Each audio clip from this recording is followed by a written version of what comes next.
अखंड मंथन के सभी दर्शकों को नमस्कार। मैं हूं शेखर त्रिपाठी और आप देख रहे हैं हमारा यूट्यूब चैनल अखंड मंथन। आज आगे क्या होने वाला है सीरीज़ में, जो आज का हमारा एपिसोड है वो आधारित है ईरान और इजराइल के बीच जो संघर्ष बढ़ गया है उसको लेकर के British psychic expert Craig Hamilton Parker ने क्या भविष्यवाणी की है और उनका ज्योतिषी अनुमान क्या है कि आने वाले समय में ईरान और इजराइल का संघर्ष संसार को किस दिशा में ले जाने वाला है, इसके बारे में आज बात करेंगे। तो क्रेग का मानना है कि इजराइल और ईरान के बीच जो ये संघर्ष आरंभ हुआ है यह मध्य पूर्वी क्षेत्र को महत्वपूर्ण रूप से प्रभावित करेगा। उनका अनुमान है कि ईरान पर इजरायली हमला धार्मिक रूप से बहुत महत्वपूर्ण होने वाला है और संभवतः ये शनिवार को हो सकता है। यानी ईरान ने जो अभी इजराइल पर कहा जा रहा है कि 200 से अधिक मिसाइलों से हमला किया है, तो इजराइल जो है अभी इस हमले का जवाब देने की पूरी तैयारी कर रहा है और इजराइल इस पर तभी हमला करेगा जब उसको ये पूरी तरह से आत्मविश्वास होगा कि अब उसको विजय मिलने वाली है। यानी वो यहाँ पर कोई भी कसर नहीं छोड़ने वाला है ईरान के ऊपर कि ईरान उस पर दोबारा जवाबी हमला कर सके। और क्रेग का ये अनुमान है कि इजराइल जो है वो शनिवार को हमला कर सकता है। यानी कि आने वाला जो शनिवार है इस दिन ईरान पर इजराइल द्वारा एक बड़ा हमला किया जा सकता है। क्रेग ने पहले अपने एक भविष्यवाणी में एक संघर्ष का भी उल्लेख किया है, विशेष रूप से इजराइल द्वारा ईरान की परमाणु सुविधाओं को निशाना बनाए जाने को लेकर के भी उन्होंने एक ज्योतिषी गणना की है। उनका दावा है कि ये क्षेत्र भविष्य को आकार देने वाली एक महत्वपूर्ण घटना बन सकती है। अपने एक सपने में क्रेग ने इजरायली जेट विमानों को एक पहाड़ के नीचे छिपे ईरानी परमाणु स्थलों पर हमला करते देखा है। उनका मानना है कि ये एक भविष्य की सूचना का संकेत है और ये हमला होकर रहेगा। इसके अलावा उनका अनुमान है कि इस संघर्ष के दौरान इजरायली पायलट पकड़े जा सकते हैं। और इसी बीच में क्रेग ने यह भी कहा है कि इजराइल और उसके विरोधियों के बीच बढ़ते तनाव के सामने कमज़ोर दिखने के लिए अमेरिकी प्रशासन, विशेष रूप से राष्ट्रपति बाइडेन की आलोचना भी हो सकती है। अमेरिका ये नहीं चाहेगा कि ईरान पर इजराइल द्वारा हमला किया जाए, विशेष रूप से उसके परमाणु ठिकानों पर, और इसके लिए बाइडेन प्रशासन ने पहले ही इजराइल को ये चेतावनी दे दी है कि वह ईरान के परमाणु ठिकानों पर हमला नहीं करेगा। लेकिन इजराइल ने अब ये मन बना लिया है कि बिना अमेरिकी हस्तक्षेप के वो ईरान के परमाणु ठिकानों पर हमला कर सकता है और उसने ये पूरी रणनीति बना ली है। ताज़ा समाचार मिलने के दौरान अभी 2 दिन पूर्व ही ईरान द्वारा ज़मीन के भीतर एक परमाणु परीक्षण किया गया है और उसके कारण आसपास के जो क्षेत्र थे वहाँ भूकंप जैसी गतिविधियाँ महसूस की गई हैं। तो इससे आप समझ सकते हैं कि ईरान भी अब पूरी तरह से खुल करके मैदान में आ चुका है और इजराइल को इस बात की भनक लग चुकी है। लेकिन इसमें अमेरिका की जो भूमिका होने वाली है वो एक तरह से संदिग्ध है। एक तरफ वो इजराइल का साथ देने की बात कर रहा है और दूसरी ओर वह इजराइल को ईरान के परमाणु ठिकाने पर हमला ना करने की चेतावनी भी दे रहा है। लेकिन इजराइल अब अपने दम पर ऐसा करने वाला है। मध्य पूर्व संघर्ष में वृद्धि को क्रेग न केवल ईरान के साथ बल्कि लेबनान जैसे पड़ोसी क्षेत्रों में भी उनको लग रहा है कि ये संघर्ष बढ़ सकता है। वो हिजबुल्लाह और अन्य आतंकवादी समूहों से बचाव के लिए इजराइल द्वारा गाज़ा में अपनाई गई रणनीति के समान लेबनान के साथ सीमाओं पर बफर जोन बनाने की एक तरह से भविष्यवाणी भी कर रहे हैं। उनका अनुमान है कि इजरायली सेनाएं इन क्षेत्रों को स्थापित करने के लिए बड़े क्षेत्रों पर बुलडोजर चलाने वाली हैं, जिससे पता चलता है कि इजराइल इस क्षेत्र में एक तरह से एक लंबे समय के संघर्ष की तैयारी कर रहा है। क्रेग का ये भी कहना है कि मध्य पूर्व में संघर्ष, विशेष रूप से ईरान से जुड़े जो संघर्ष होंगे, वो वैश्विक स्तर पर बहुत बड़े परिणाम देने वाले हैं और इसमें अमेरिकी राजनीति को भी वो प्रभावित करने वाला है।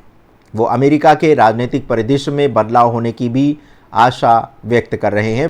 क्रेग ने अमेरिकी जहाज पर मिसाइल हमले की भी भविष्यवाणी की है, जो संभावित रूप से अमेरिका को संघर्ष में डाल सकता है। उधर ईरान की भूमिगत परमाणु सुविधाओं पर हमले में एक नए और शक्तिशाली हथियार, संभवतः लेज़र से चलने वाले किसी हथियार का उपयोग भी किया जा सकता है। ये कोई परमाणु हथियार नहीं है, बल्कि एक उन्नत तकनीक है जो कि ज़मीन के अंदर तक घुसने में सक्षम है। इसके अलावा वो बड़े पैमाने पर ईरान के परमाणु बुनियादी ढांचे पर भी एक बड़ा साइबर हमला होते हुए भी देख रहे हैं, जिससे कि ईरान की सुरक्षा कमज़ोर पड़ सकती है। जहां तक सौर तूफान आने की बात हो रही है 2025 में, तो क्रेग के अनुसार एक बड़ा सौर तूफान जो है 2025 में आ सकता है, जो सैन्य हार्डवेयर सहित तमाम सारे संचार के साधनों को बाधित कर सकता है। उन्होंने संकेत दिया है कि ये तूफान सैन्य गतिविधियों को पूरी तरह से बर्बाद कर सकता है, जिससे स्थिति और जटिल होने वाली है। इसी के साथ उन्होंने यूरोप में आतंकवादी हमले होने की भी आशंका व्यक्त की है।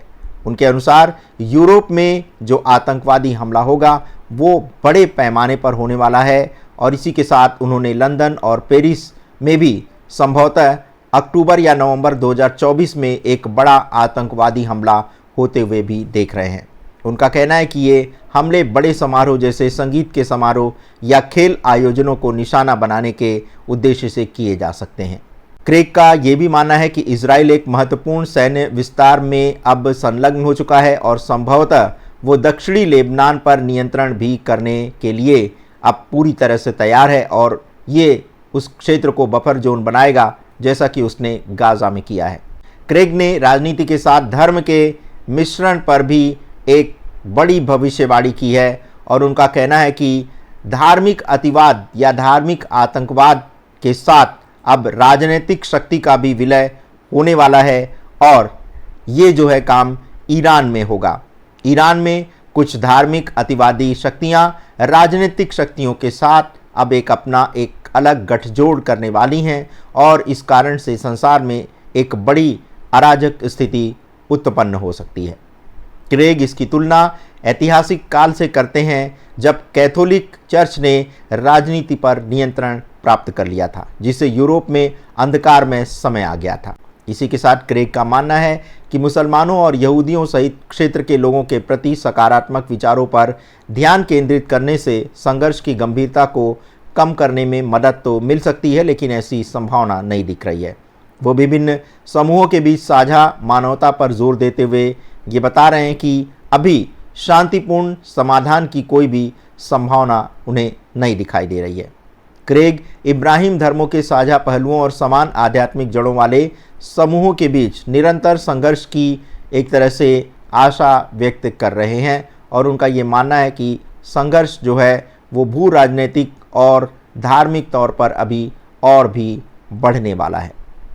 जहाँ तक ईरान में शांति के समय की बात है, तो इस संबंध में क्रेग का ये मानना है कि ईरान इस समय दमनकारी राजनीतिक और धार्मिक नेतृत्व के अधीन है। वो इस परिवर्तन की दिशा में एक महत्वपूर्ण कदम के रूप में अयातुल्ला शासन के पतन की भी कल्पना कर रहे हैं। ईरान में धर्म को राजनीति से अलग करने से अंततः देश को संघर्ष का स्रोत बनाने के बजाय वैश्विक शांति में योगदान करने का भी एक अवसर मिल सकता है। यानी अगर अयातुल्ला खान को एक तरह से हटाया जाता है कुर्सी से, तो ईरान में शांति की स्थापना दिखती हुई उन्हें नज़र आ रही है। क्रेग का ये भी कहना है कि ईरान में जन विद्रोह हो सकता है, और ऐसे लोग ये विद्रोह करेंगे जो कि धर्म को राजनीति से अलग करना चाहते हैं, और इसको लेकर के भी ईरान में स्थितियां थोड़ी विस्फोटक होती हुई दिखाई दे रही हैं। लेकिन अगर धर्म और राजनीति को अलग करने का ये आंदोलन सफल होता है, तो फिर इससे समाज में एक बड़ा बदलाव आएगा, और इसके बाद राजशाही की प्रतीकात्मक वापसी भी ईरान के अंदर देखी जा रही है। लेकिन ये एक राजनीतिक शक्ति के रूप में नहीं, बल्कि ये सांस्कृतिक परिवर्तन के रूप में देखी जाएगी। क्रेग का ये भी कहना है कि एक बार ईरान जैसे स्थानों से दमनकारी तत्वों को अगर हटा दिया जाए, तो हमास और हिजबुल्लाह जैसे समूह अपना प्रभाव खो देंगे, जिससे मध्य पूर्व में अधिक शांति का निर्माण हो सकेगा, और इजराइल और मध्य पूर्व में जो स्थितियां हैं अभी संघर्ष वाली, वो कहीं से कुछ कम होती हुई उनको दिखाई दे रही हैं। उनका ये भी तर्क है कि इस क्षेत्र में गहरी पैठ बन चुकी है। इन धार्मिक असहिष्णु लोगों के द्वारा धार्मिक पैठ जो है वो बनाई जा चुकी है और इजराइल इन्हीं शक्तियों का सफाया करना चाहता है और वो चाहता है कि इस क्षेत्र में शांति की स्थापना हो। क्रेग ने यह भी कहा है कि भले ही इजराइल हमास जैसे आतंकवादी समूहों को सैन्य रूप से खत्म कर सकता है, लेकिन खतरे हमेशा ऐसे पैदा होते रहेंगे। इस प्रकार से स्थायी शांति के लिए हथियारों और बाहरी समर्थन के स्रोत को बंद करना महत्वपूर्ण है।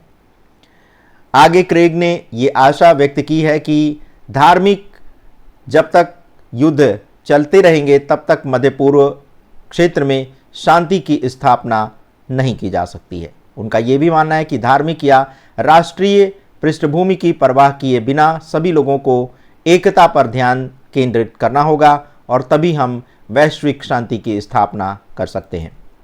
उनका ये भी सुझाव है कि इब्राहिम धर्मों में विश्व शांति में योगदान करने की क्षमता है यदि उनके राजनीतिक तत्वों को उनकी आध्यात्मिक शिक्षाओं से अलग कर दिया जाए। हालांकि वो ये स्वीकार करते हैं कि इन परिवर्तनों में समय और भी लग सकता है। जहां तक इजराइल और ईरान के संघर्ष की बात है तो इसके उत्तर में उनका कहना है कि इजराइल हमले के बाद ईरान का पूरी तरह से सामाजिक और राजनीतिक परिवर्तन भी हो जाएगा। क्रेग ने यह भी भविष्यवाणी की है कि ड्रोन उत्पादन कारखानों समेत ईरान की सैन्य और परमाणु सुविधाओं पर इजराइल हमलों के बाद ईरान में एक बहुत बड़ा आंतरिक विद्रोह होगा। उनका अनुमान है कि सोशल मीडिया एक महत्वपूर्ण भूमिका निभाएगा, जिससे ईरानियों को बाहरी दुनिया के साथ संवाद करने और शासन के खिलाफ संगठित होने की एक तरह से उन्हें अनुमति मिल जाएगी। वो अयातुल्ला के पतन की भी भविष्यवाणी कर रहे हैं, जिससे संभवतः मोसाद और CIA जैसे बाहरी ताकतों द्वारा मदद मिली होगी। इसी के साथ क्रेग का अनुमान है कि ईरान शासन परिवर्तन के हिस्से के रूप में राजशाही की प्रतीकात्मक वापसी देख सकता है। यद्यपि राजनीतिक शक्ति के बजाय ये परिवर्तन के प्रतिनिधित्व के रूप में ये अधिक काम करेगा। और अब क्रेग ने एक स्वप्न का संकेत दिया है, जिसमें वो देख रहे हैं कि ईरान में लोग पीले और लाल झंडे लहराते हुए उन्होंने देखा है ईरान के लोगों को, और इसे वो देश में परिवर्तन के रूप में देख रहे हैं। और संभवतः ईरान में अगर इस तरह का कोई जन विद्रोह होता है तो फिर वहाँ की राजनीतिक स्थिति भी पूरी तरह से बदलने वाली है।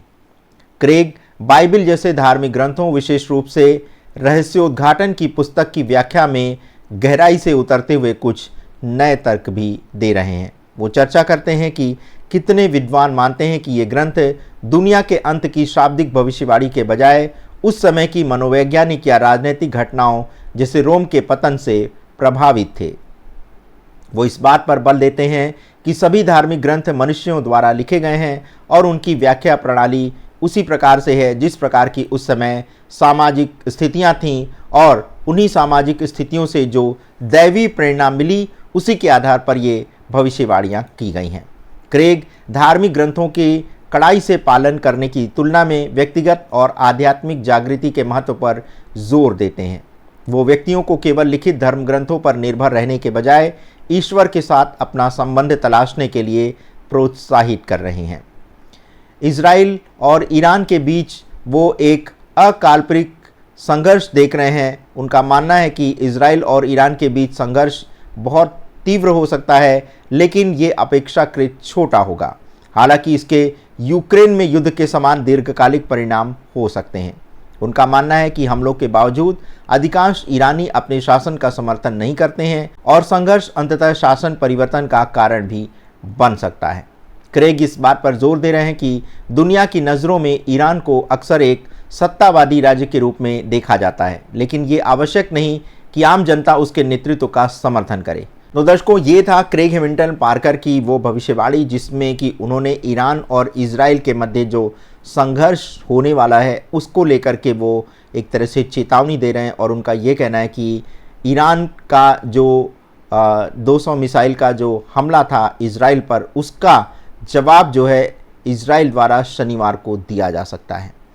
और इसी के साथ उनका ये भी कहना है कि ये जो संघर्ष होगा ईरान और इजराइल का, ये लंबा नहीं चलेगा, बहुत कम समय में ही ये समाप्त हो जाएगा, क्योंकि इजराइल जब भी हमला करेगा तो एक बड़ा हमला करेगा और बड़े हमले के बाद दूसरा हमला करने की कोई आवश्यकता नहीं पड़ती है।